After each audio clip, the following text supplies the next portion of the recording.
Shalom. Matius pasal 6 ayat 2 berkata, "Jadi, apabila engkau memberi sedekah, janganlah engkau mencanangkan hal itu, seperti yang dilakukan orang munafik di rumah-rumah ibadat dan di lorong-lorong, supaya mereka dipuji orang. Aku berkata kepadamu, sesungguhnya mereka sudah mendapat upahnya." Nah saudara, kita memang agak kesulitan untuk memahami latar belakang dari maksud Yesus pada ayat ini, karena terdapat penafsiran yang beragam dari para penafsir. Ada yang mengatakan bahwa sangat mungkin memang secara harafiah orang-orang Farisi meniup trompet ketika mereka berbuat kebaikan. Alasannya untuk mempermudah mengumpulkan orang miskin agar lebih gampang juga bagi mereka memberi bantuan. Namun sesungguhnya bukan itu alasan utamanya, saudara, karena tiupan trompet mereka lebih ditujukan pada kepuasan diri mereka sendiri, karena kan orang lain jadinya tahu bahwa mereka sedang bersedekah. Nah, hal yang mirip seperti ini ditemukan pada kebiasaan Timur, di mana di sana ada sekelompok penganut agama tertentu yang sengaja hidup miskin untuk mencapai kesempurnaan. Mereka biasanya disebut kaum Darwis. Nah, kaum Darwis ini memperlengkapi diri mereka dengan trompet yang terbuat dari tanduk binatang. Trompet itu akan mereka tiup untuk menghormati donatur yang memberikan sedekah kepada mereka.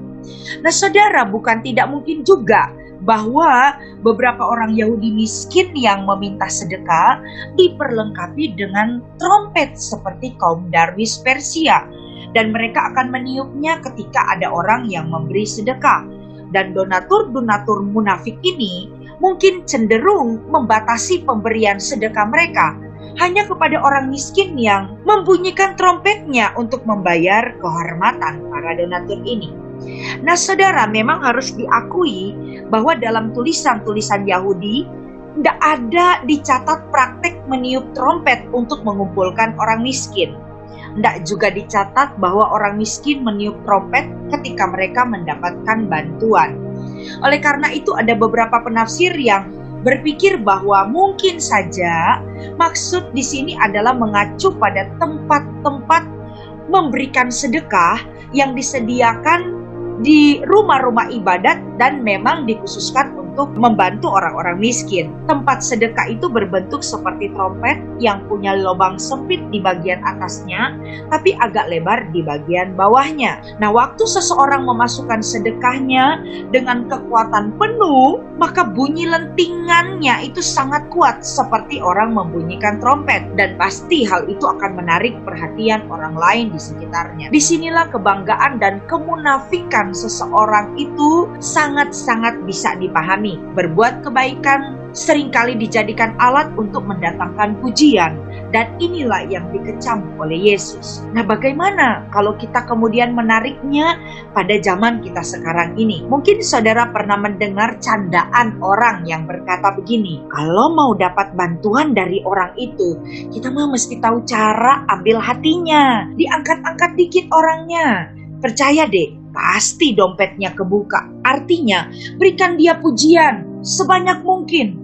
Pasti bantuan mengalir. Dan kalau kita mau dapat bantuan lagi, berikan lagi pujian lebih banyak lagi. Maka saudara, seringkali ada segelintir orang yang tergoda untuk mengumbar kebaikan sesamanya, menulisnya di media sosial, menyebut orang itu sebagai orang baik, tapi sebenarnya ada udang di balik batu. Karena dengan membuat orang lain bangga akan kebaikannya, kan dengan gampang orang tersebut membantu orang yang membanggakan kebaikannya, ya. Kalau kebaikannya diviralkan, wah, orang ini bisa dengan bangga akan berbuat kebaikan lagi supaya namanya tetap viral sebagai orang baik. Maka kemunafikan zaman now itu tidak saja terletak pada orang yang memberi, tapi pada yang diberi. Jadi stigma yang terbangun seperti ini. Kalau sudah kupuji engkau di depan orang, ya di media sosial, tapi engkau tak membantu kesulitanku, kutandai kau, esok aku tak akan memuji lagi kau di depan umum. Ya, sebaliknya, orang yang berbuat kebaikan pun punya pemikiran begitu. Jika sudah kuberi kau, tapi tak kau puji juga bantuanku, tak muncul bantuanku di Facebookmu, di Instagrammu, kutandai kau. Esok-esok kalau kau minta bantuan, aku takkan membantumu lagi. Nah, inilah yang disebut orang munafik. Maka sekarang orang bisa saja rajin memberi karena ingin dipuji, tapi juga sebaliknya bisa saja rajin memuji karena ingin diberi.